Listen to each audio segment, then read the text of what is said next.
My name is Neil Kerman. I am an artist. I have been an artist for several years, but I would like to tell you a little bit about my history.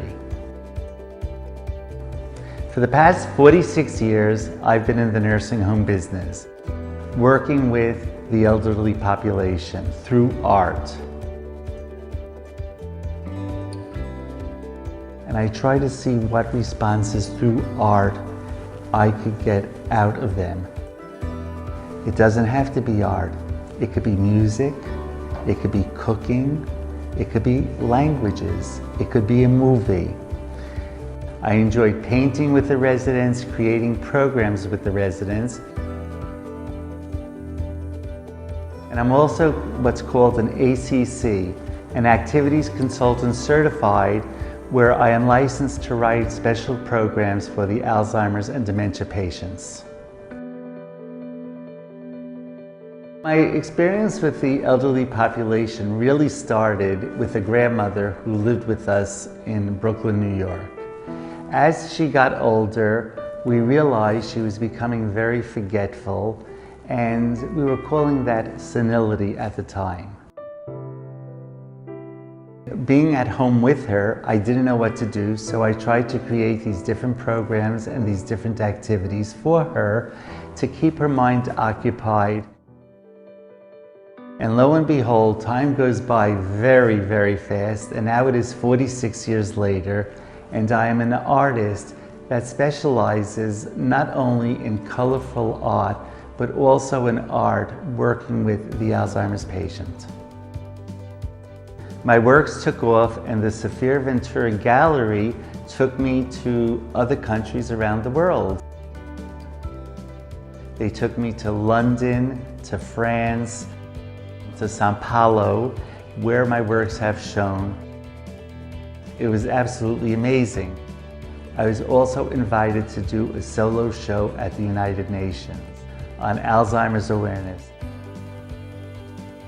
It was a thrill to be in the United Nations, absolutely amazing. The ambassadors that came over to see my works, the staff, people from all over the different countries. It was a tremendous, successful show.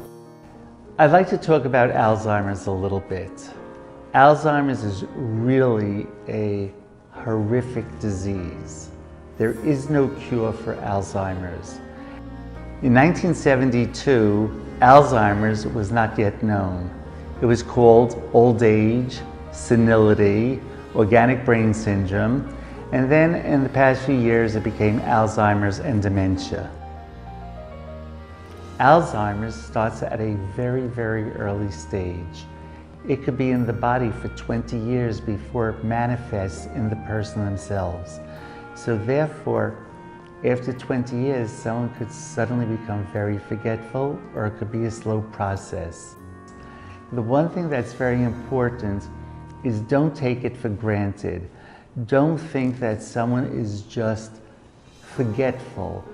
Really analyze it and see, especially if it's an older parent or an older relative. Be careful with gas. Someone could accidentally turn on the gas and create a fire. So there are many things that I would like to go over with you, how to stop or prevent someone from creating an accident. Some of my paintings reflect what I have learned or what I have seen from some of the people that I work with, and some of my paintings also are used as an awareness. For example, as I mentioned, we could have fire.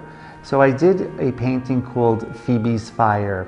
Phoebe's Fire is a painting that when one looks at it, they realize that someone with Alzheimer's can set a place on fire and really create a lot of damage. I also try to create some of my other paintings on stories that I hear from some of the patients. Let me tell you about the steel veil. There was a person that had Alzheimer's. One day he came running into the room, screaming. A steel veil was lifted from my mind. I know everything. And he started rattling off numbers, license plate numbers, telephone numbers.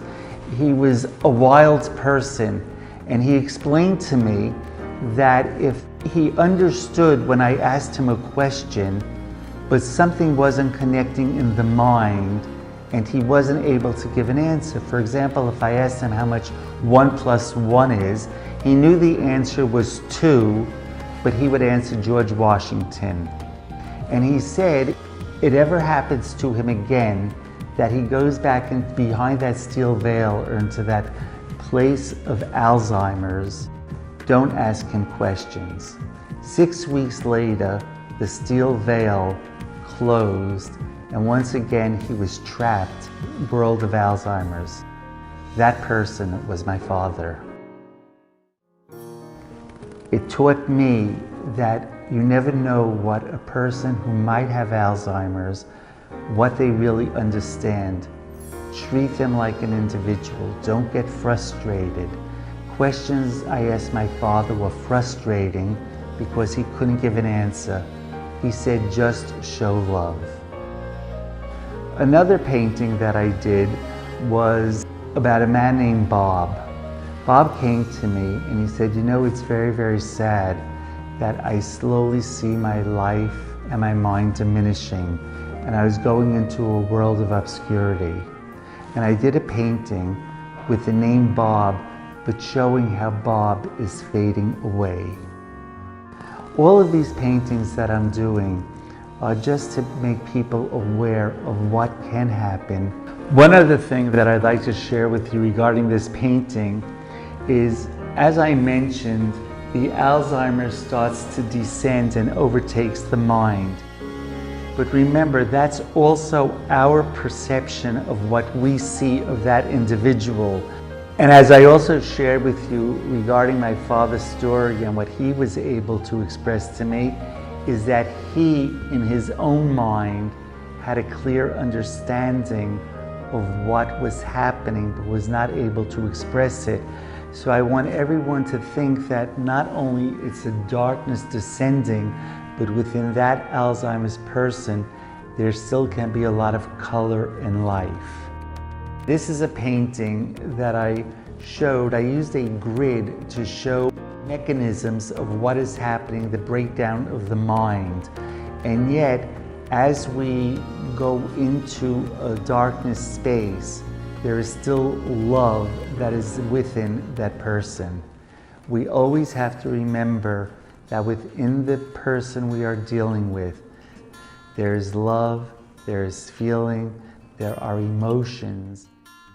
And this is the importance of my message that I want to give over for Alzheimer's awareness, that people should know and they should be aware of not only what is happening with the person, but also aware of what resources they will have available to them, which we will discuss in a few minutes, and what they can do. And it's important for the caregiver to also have and develop a support system for themselves, because without that, it is very difficult and can be very trying on a family. I'd like to share some tips with you. So one of the tips is to try to understand the difference between normal aging and Alzheimer's.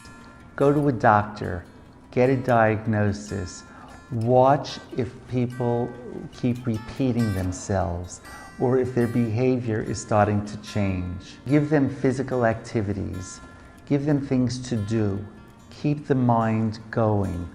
Don't let them just become complacent. Start a brain-boosting diet. Speak to a nutritionist. See what is good for the person that you know that has Alzheimer's. Education. Educate yourself. Go onto the internet. Go onto Google. Gives you all great tips and advice. Speak to friends who have been going through this. These will all help the caregiver and the support system that one needs in dealing with an Alzheimer's person. When I use art with the person with Alzheimer's, I try to give them a very calming effect. I try to give them a very relaxing effect. That's also important for the caregiver to look at my art to see how it could help them, how it could give them a calming effect, how they could become relaxed. Just the fact that you might see a piece of the art will tell you, let me calm down, let me not get frustrated, not let me have that anxiety. And if you do have anxiety, because I have to tell you, I counsel thousands of people, but when it comes to your own parent, it becomes a different ball game. But if anyone has any questions or concerns, they can write questions to me, and we will hopefully get back to you with answers at office@itsakerman.com. Thank you.